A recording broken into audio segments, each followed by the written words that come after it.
तैर रहे हैं, राम के प्रताप से तैर रहे हैं, सबके अंदर ये भाव रहेगा। और आज राम राम लिख करके सारे पत्थर समुद्र में डाले जाने लगे और वो सब तैरने लगे, पुल तैयार हो गया। भगवान ने इस बीच में सोचा कि सब पुल बनाने में सेवा दे रहे, सब लगे हैं, क्यों ना मैं भी प्रयास करूं, मैं भी कुछ पत्थर डालूं। पर भगवान के मन में थोड़ा सा भय ये आया कि अगर पत्थर डूब गए तो बेइज्जती हो जाएगी, एक तरफ जाकर के ट्राई कर लेना चाहिए। भगवान एक तरफ गए, देखा कोई नहीं देख रहा है, एक पत्थर उठाया, अगल बगल में देखा और जैसे ही उस पत्थर को छोड़ा, छोटा सा तो पत्थर वो गप से डूब गया। प्रभु राम ने सोचा वहां मेरा नाम लिखे, इतने इतने बड़े पत्थर तैर रहे और यहाँ एक छोटा सा पत्थर मैंने छोड़ा, वो ही डूब गया। चलो अच्छा है कोई ने देखा तो नहीं, कम से कम। दूसरा पत्थर उठाया, इतने में हनुमान जी महाराज पीछे आकर के खड़े हो गए। हनुमान जी महाराज ने विचार किया कि मैं देखूं तो प्रभु कर क्या रहे हैं। भगवान ने दूसरा पत्थर उठाया और जैसे ही जल में छोड़ा तो वो पत्थर डूब गया, छोटा सा पत्थर। हनुमान जी महाराज खिलखिला के हंस दिए। हनुमान जी महाराज को देख करके प्रभु राम ने कहा, अरे हनुमान तुम कब आए? बोले बस प्रभु अभी थोड़ी देर पहले ही आया।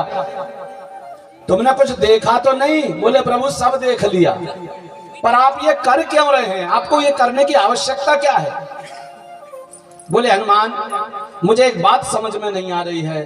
बोले क्या? वहां बड़े बड़े पत्थर जिन पर मेरा नाम लिखा है वो तो तीर रहे हैं और यहां मैं एक छोटे से पत्थर को उठा करके अपने हाथ से छोड़ रहा हूं, वो जल में डूब जा रहा है, जबकि मैं स्वयं राम हूं और वहां पत्थरों पर तो मेरा नाम ही लिखा जा रहा है ना। जैसे ये वचन कहे, हनुमान जी महाराज ने कहा प्रभु यही तो अंतर है आप में और आपके नाम में। बोले कैसा?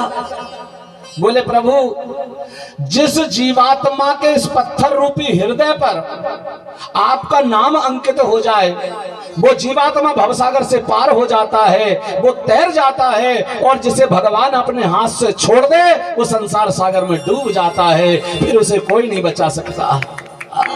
ध्यान रखिएगा। इसलिए भगवान का नाम सदा जपते रहा करो, नाम जपते रहो, काम करते रहो, पाप की वासनाओं से डरते रहो। हमेशा भगवान के नाम का जप होते रहना चाहिए। ये जो मुख में जबान पड़ी है ना, ये निंदा, चुगली, बुराई, गाली गलौच इसके लिए नहीं दी भगवान ने।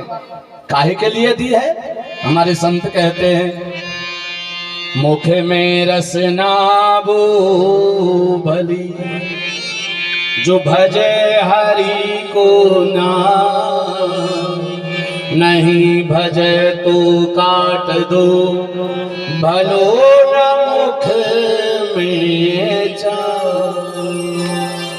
ये मुख में जो चमड़े की जबान दी ना भगवान ने, ये भजन के लिए दी है और अच्छा बोलने के लिए दी है।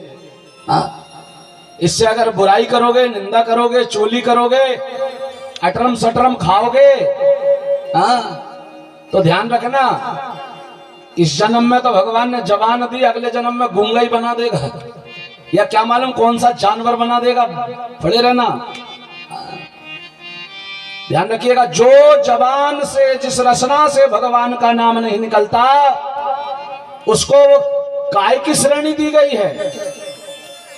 जैसे वो जो जूता चप्पल सिलते हैं ना, तो उनके पास एक कटोरा होता है, उसमें एक चमड़ा पड़ा रहता है, गलता है वो चमड़ा, उस चमड़े में और इस चमड़े में कोई अंतर नहीं रह जाता। हाँ, इसलिए ध्यान रखना, अपनी वाणी को पवित्र अगर बनाना है तो इस वाणी से सदा प्रभु के नाम का चिंतन करते रहा करो। ऐसी महिमा है प्रभु के नाम की। तो कहा महाराज कोई पापी ऐसा हुआ जो भगवान का नाम लेकर के भवसागर से पार हुआ हो? बोले हाँ हुआ ना, हमें कथा सुनाइए। सुखदेव जी महाराज ने बड़ा सुंदर प्रसंग प्रारंभ किया। सुखदेव जी महाराज कहते हैं कानिकुब्जा दुजा कश्चित दासी पतिरजा मिला, नामना नष्ट सदाचारो दास्या संसर्ग दूषिता।